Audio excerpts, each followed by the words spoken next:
Hey everyone, I hope you're doing well and staying safe during this time. If you're new here, welcome to the channel. Like I said, thank you so much for checking me out. If you haven't done so, please make sure to hit that subscribe button just right below the video. Cool, thank you so much. I really do appreciate it. And if you're returning, welcome back. Thanks again for your support. I truly do appreciate having you here.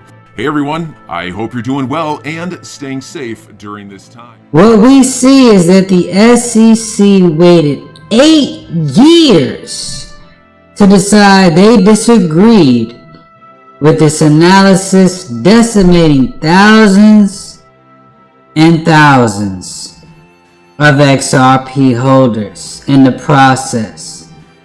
So much for being mission driven, and this was in response to Stuart Alderodi tweeting out the conclusion of these now public 2012 memos is clear.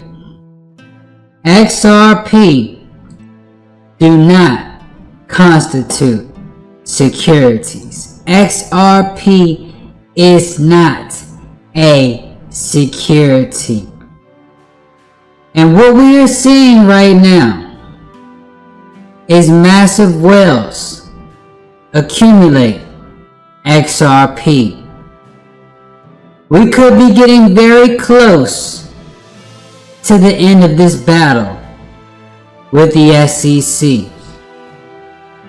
We could be getting very close to a resolution in this case. And we could be getting very, very close to regulatory clarity for XRP. It's been a long battle, but it seems as though it is coming to an end. This is why we are seeing crypto whales gobble up over $708 million in XRP with this accumulation spree. Big whales, even retail investors, are accumulating XRP because of what could potentially happen at the end of this case. And mind you, there are major implications on the crypto space, not just XRP, from the ending of this case. So people are preparing, and that is the key word here. Preparing for what is going to come from the end of this case. It could be very, very huge for XRP, given the fact that XRP has been looked at not only as a banker's coin, but now a potential security that could possibly, as some say, go to zero. But with all that being out of the window, XRP has so much room to grow, so much room to be adopted, and on top of that will be the only digital asset in the crypto space with regulatory clarity in the United States. How about that? This could be potentially why we're seeing the rise in the price of XRP. We saw XRP shoot up almost 6% in 1 hour. XRP, yes, we know, has a lot of room to grow and still has not reached its previous all-time high. But with the news of XRP not being a security and having regulatory clarity, a lot of people could potentially miss out on major price action that comes from XRP after that news has been broken. You don't want to wait until that happens. You just don't. And most people will FOMO in like we have never seen before if the price of XRP does shoot up and have that nice price action, given the fact that it has regulatory clarity and is the only digital asset with regulatory clarity in the United States. It's going to be a movie,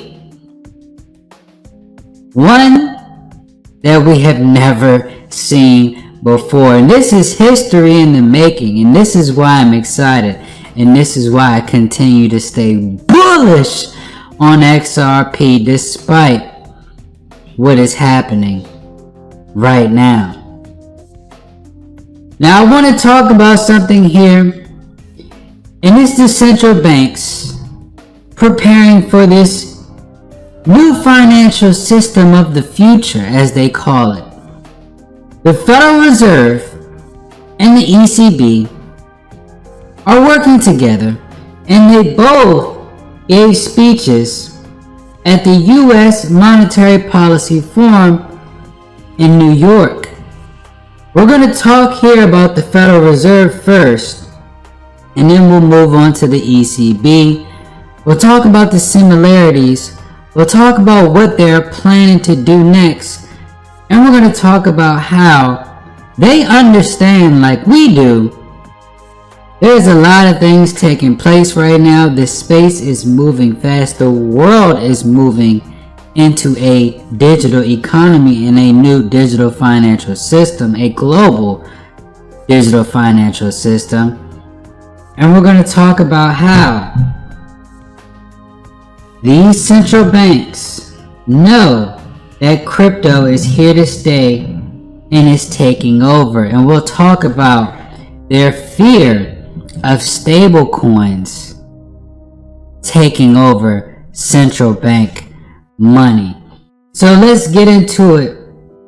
The Federal Reserve put out this speech yesterday, preparing for the financial system of the future.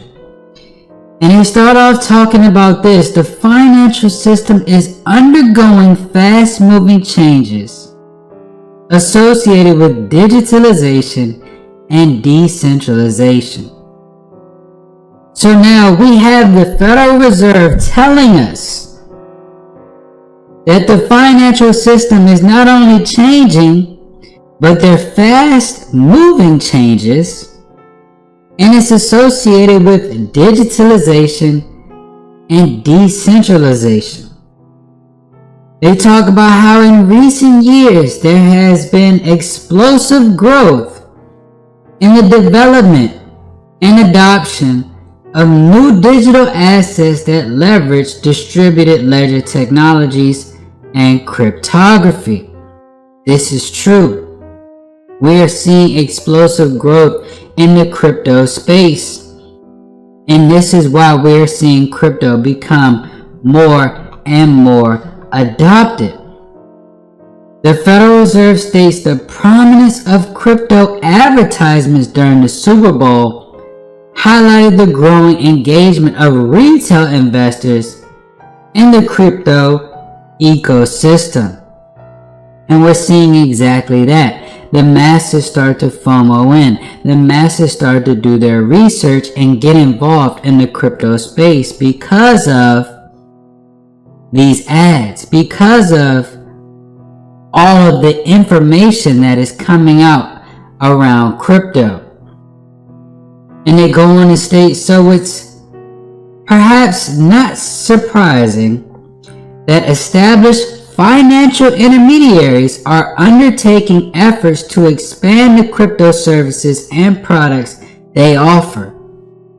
If the past year is any guide, the crypto financial system is likely to continue to grow and evolve in ways that increase interconnectedness with the traditional financial system. And this is exactly what we've been talking about. The merging of the two, the new with the old, right? The system's coming together as one.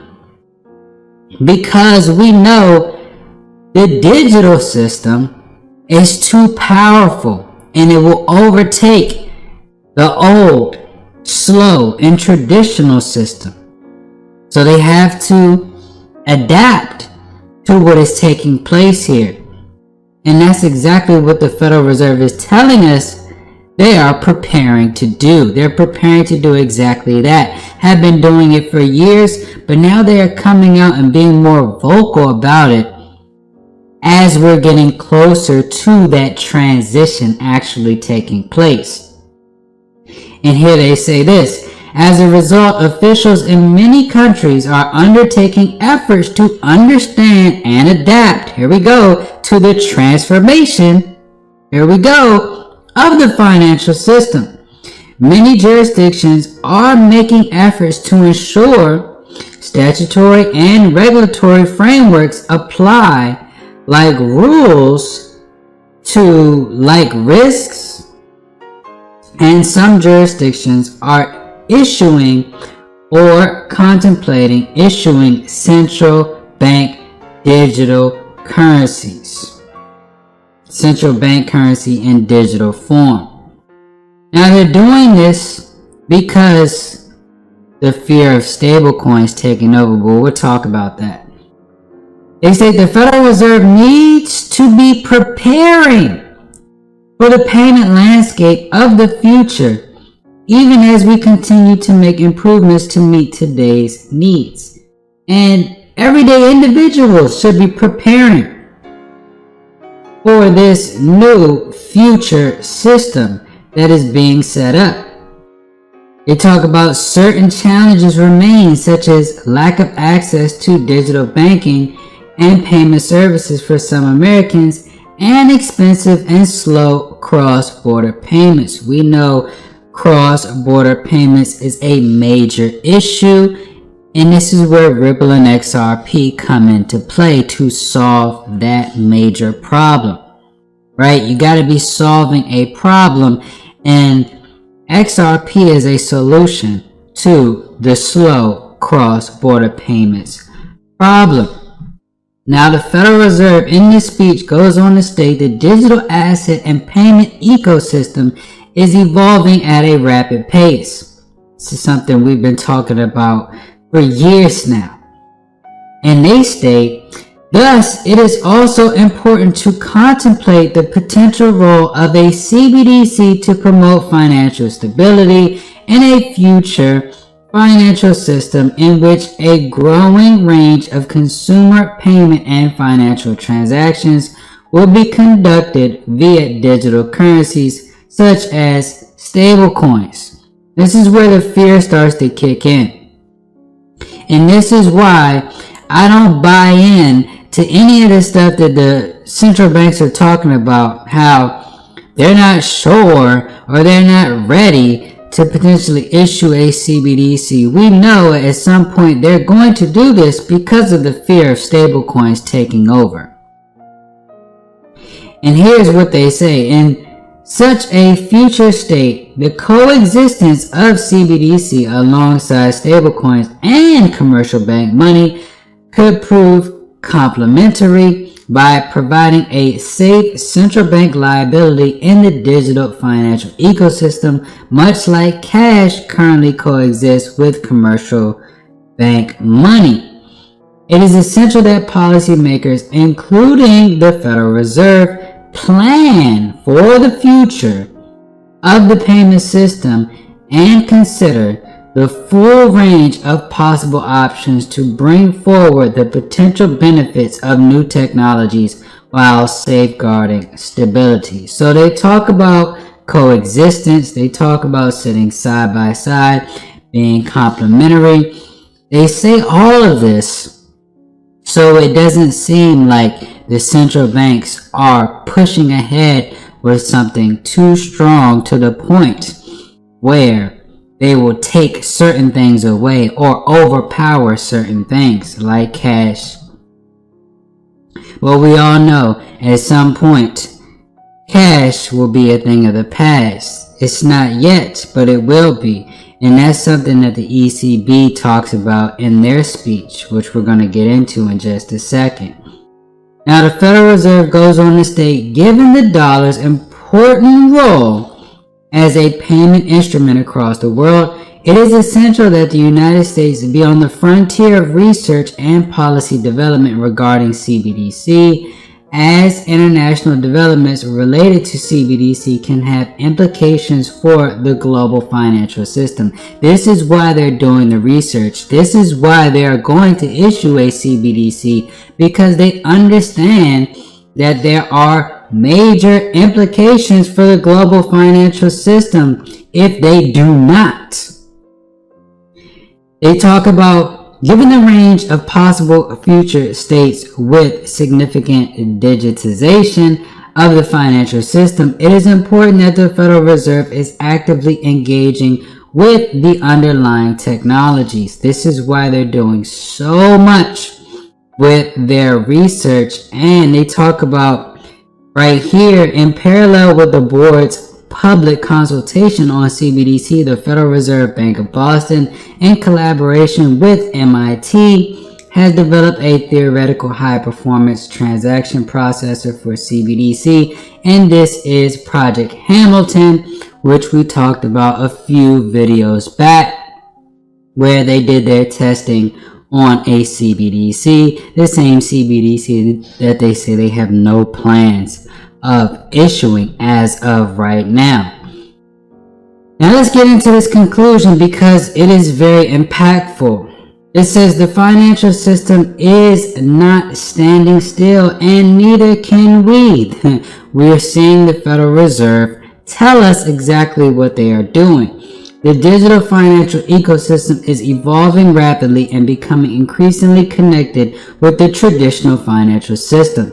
It is prudent for the board to understand the evolving payment landscape, the technological advancements, and consumer demands driving this evolution, and the consequent policy choices as it seeks to fulfill its congressionally mandated role to promote a safe, efficient, and inclusive system for U.S. dollar transactions. To prepare for the financial system of the future, the Federal Reserve is engaging in research and experimentation with these new technologies and consulting closely with public and private sector partners.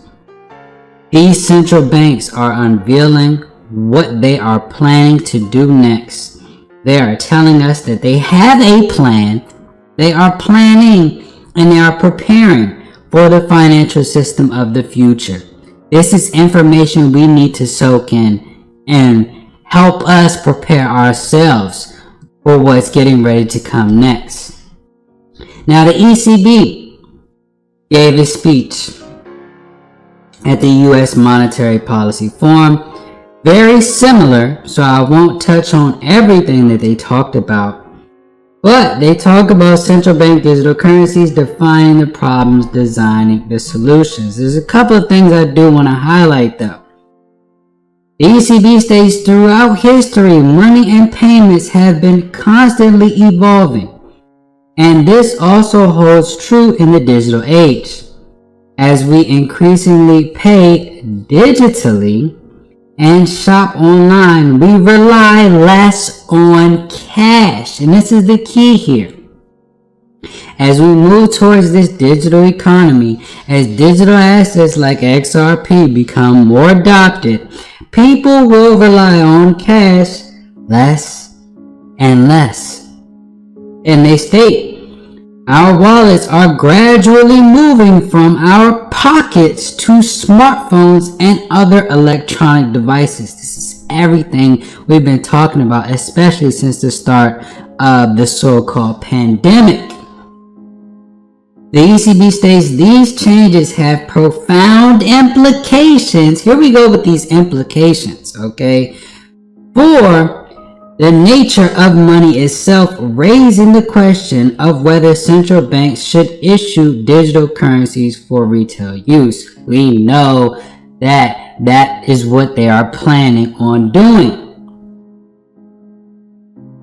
Fabio Panetta, who was giving this speech, stated, "I will argue that in a digital world, CBDCs are necessary to preserve the role of central bank money as a stabilizing force at the heart of the payment system and to safeguard monetary sovereignty." So we already know they have a positive outlook on CBDCs, despite what the public could potentially be thinking about CBDCs.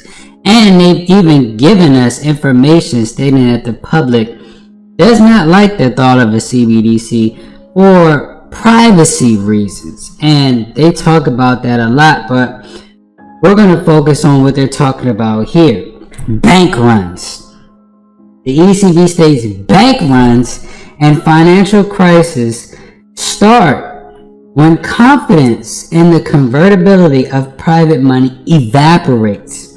Without the anchor of sovereign money, people would constantly have to monitor the soundness of private issuers in order to assess the value of each form of private money. This would undermine confidence in the singleness of money and impair the functioning of the payment system. So, bank runs could potentially be a major thing, and we are seeing that start to be a topic that is being discussed. They state in the digital age, however, banknotes could lose their role as a reference value in payments, undermining the integrity of the monetary system. Central banks must therefore consider how to ensure that their money can remain a payments anchor in a digital world. This is the sentiment that is being given by both the Federal Reserve and the ECB. They want to remain in control. If they do not adopt this new technology and adapt to the changes in the systems, they will fall behind and something else will take over. Here they say, in the absence of public money, stable coins, which they fear so much, could exacerbate the winner-takes-all dynamics inherent in payment markets, with adverse consequences for the functioning of the payment system. And they go on to state other threats to monetary sovereignty could emerge in the absence of a domestic digital currency. So they're giving us all the reasons as to why they potentially need a CBDC or some type of domestic digital currency in order for this system to stay afloat. They state if a foreign CBDC were to be widely adopted, this could lead to digital currency substitution, and this is a fear of every central bank.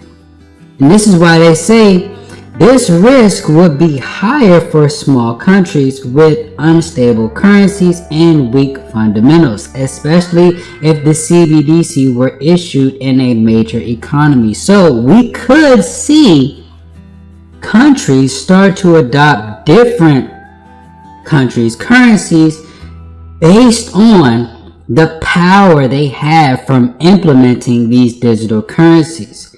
And this is why they state such risks are not imminent, but they should not be underestimated.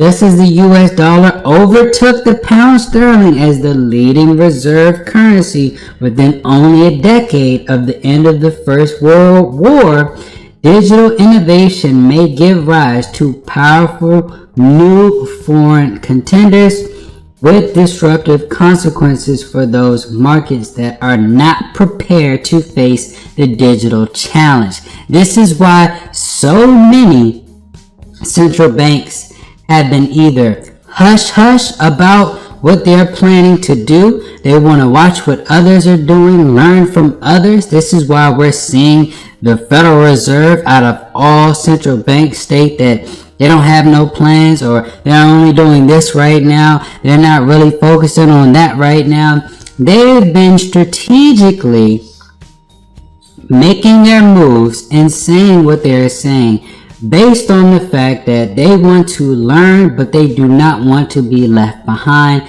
because of what could happen from this right here. They don't want to have powerful new foreign contenders come in and disrupt their systems and have things change. This is why they're doing the research and are potentially ready to roll out these CBDCs at a moment's notice. Now, the ECB states one might argue that private service providers are already well equipped to offer low-cost digital payment solutions. However, the limited evidence available suggests that low-income households use digital payments less than high-income households. This is consistent with the hypothesis that digital payments remain expensive for many users. And even in advanced financial systems, many citizens are unbanked or underbanked. We've heard a lot about this with banks and even with digital asset projects, talking about how the unbanked needs to be banked and how the underbanked needs more services.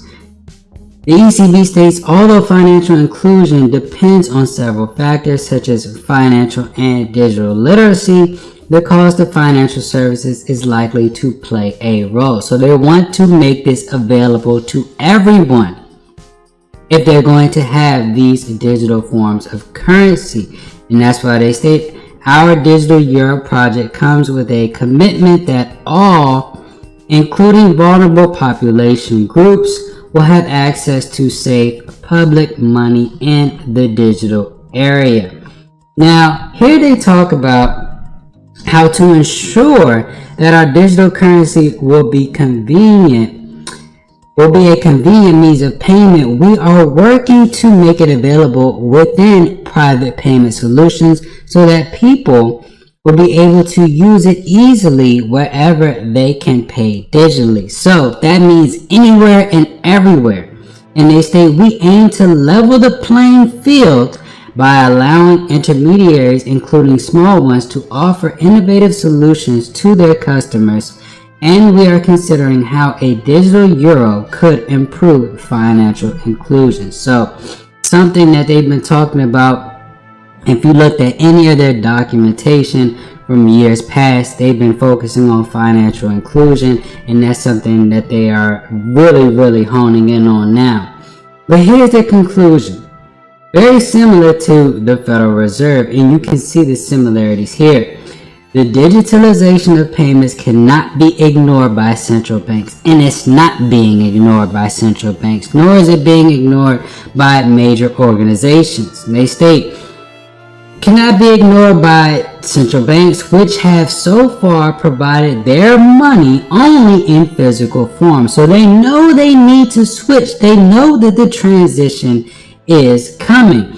Central banks cannot escape these transformations, nor should they underestimate the potential for far-reaching shifts that may occur. This is exactly what we've been talking about. They cannot escape the transformation. They know that crypto's taking over. They know that stable coins could potentially take over. They do not want to miss out, so we shouldn't be missing out. But they know they have a lot to lose if they don't adapt to this new technology. And this is why they say to ensure that public money maintains its fundamental role in the digital age, the ECB has launched an investigation into the possible issuance of a digital euro alongside cash. They have to say alongside cash so you don't get scared that the CBDC is going to take over your cash and you're not going to be able to use cash anymore. But that could potentially be what the future is going to give us. Now they finally say our expertise may provide useful insights for other central banks, and likewise we are keen to learn from them.